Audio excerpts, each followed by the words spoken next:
finally finished the Underwater Menace, so let's review it. Now, the Underwater Menace is a 4-part episode with Patrick Troughton as Second Doctor. It's the third Doctor Who episode for the Second Doctor, and unfortunately it is partly missing with episode 1 and 4 not the BBC archives. Luckily enough, we have episode 2 and 3, so that makes it all better. The funniest story actually about episode 2 of this release. Now in 2011, correct me if I'm wrong, episode 2 was believed to be found and it was reported, the BBC had it, they were restoring it, but when was it going to be released? And fans were a bit annoyed with that because they wanted to see this episode, and fans of this episode, exactly like myself, are like, I want to see it!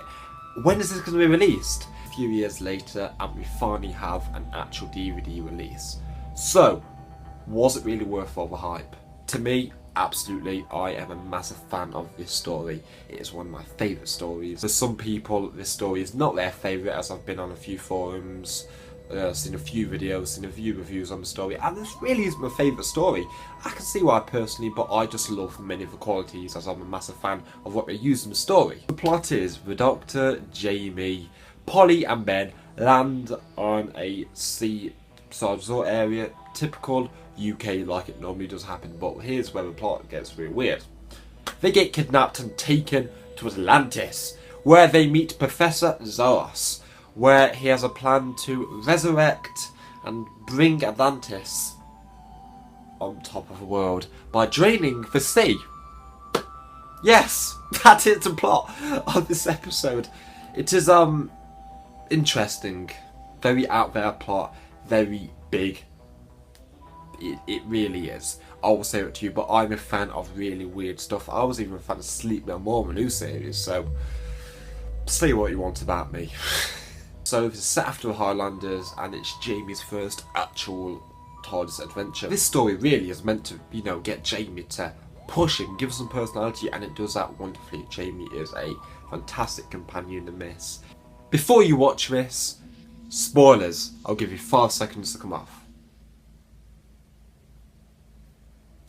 We're gonna go. The Doctor's hilarious, personally. I'll be honest, some parts, it can be a bit ridiculous. You can feel bad for Professor Zoros. I'll explain more in a minute. The Doctor being a bit ridiculous sometimes.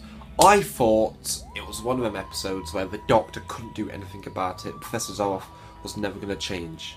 Was the fact that Professor Zoros was about to try and take the water from the ocean. He was literally trying to blow up the world. So the Doctor had to flood Atlantis. And unfortunately, Professor Zoros was stuck there, and the Doctor was going to save him, but it's just, the Doctor, one of the moments for the things he has to do, things he didn't want to do. But the designs for the story, such as the fish people, it's definitely creative.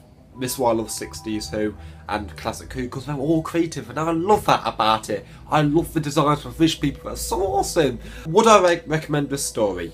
Definitely. If you're a fan of serious episodes that aren't exactly comedic, just got serious tone, emotion going for them, watch it, enjoy it, don't overthink it. But if you're like me and you love this sort of stuff, watch it. Definitely. I watched the story on Daily Motion and the DVD release, as the 2 episodes that I found on this DVD, and if I'm being completely honest, the reconstructions are pretty awful on this DVD. So go on Daily Motion if you do want to watch them. What do you think about the story? Are you a fan of the fish people? Are you a fan of Jamie? Are you a fan of Professor Zoros? Tell me below in the comments. Thank you for watching, and have an amazing day. See ya.